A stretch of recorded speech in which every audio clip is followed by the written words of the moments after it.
रजनीश कुमार ने उत्तर प्रदेश से पूछा है कि सर मेरी पत्नी ने मेंटेनेंस के लिए 125 सीआरपीसी का मेरे ऊपर केस किया। उसके बाद मुझे नोटिस आया और मैं जाके कोर्ट में हाजिर हुआ।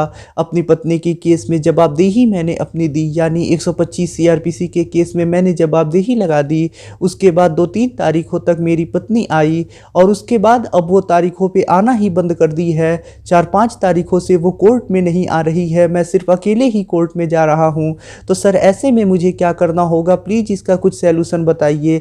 मैं काफ़ी ज़्यादा परेशान हो रहा हूँ। मैं सिर्फ अकेले ही तारीखों पे जाता हूँ और न्यायालय में अपनी फाइल में सिग्नेचर करके अपनी हाजिरी दर्ज करा के कोर्ट से मैं वापस चला आता हूँ। तो सर इसके लिए मुझे क्या करना होगा और कैसे मैं अपने पत्नी के केस को खारिज करा सकता हूँ, क्योंकि वो खुद तारीखों पे नहीं आ रही है। देखिए कभी कभी ऐसा होता है कि कोर्ट नहीं चलते हैं, जज महोदय जो होते हैं वो छुट्टी पे चले गए होते हैं, तो ऐसी स्थिति में तो नहीं।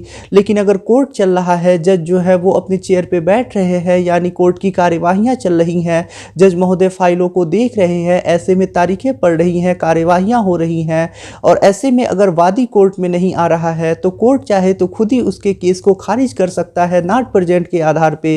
यानी जो वादी होता है अगर कोर्ट में हाजिर नहीं हो रहा है, वो कोर्ट में आ नहीं रहा है, तारीखों पे नहीं आ रहा है, ऐसे में तो कोर्ट चाहे तो नॉट प्रेजेंट के आधार पे उसके केस को जब चाहे तब खारिज कर सकता है।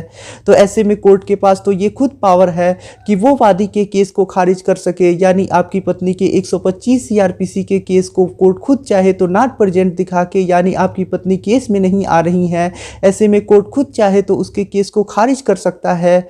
और ऐसे में अगर कोर्ट खारिज नहीं कर रहा है तो ऐसे में आप कोर्ट में एक एप्लीकेशन लगा सकते हैं कि आपकी पत्नी तारीखों पे नहीं आ रही हैं, वो लापरवाही कर रही हैं, ऐसे में आपको सिर्फ अकेले तारीखों पे आना पड़ रहा है। तो ऐसे में आपके पत्नी के केस को खारिज कर दिया जाए। जरूरी नहीं है कि आपको एप्लीकेशन ही देना पड़े। ये चीज़ आपके अधिवक्ता महोदय जो है वो न्यायालय में मौखिक रूप से भी कह सकते हैं या फिर एप्लीकेशन भी दे सकते हैं। अगर आप एप्लीकेशन देके और इस चीज़ को मौखिक रूप में कोर्ट में कहते हैं, यानी दोनों तरीकों से कहते हैं, तो आपको बेहतर लाभ मिलेगा।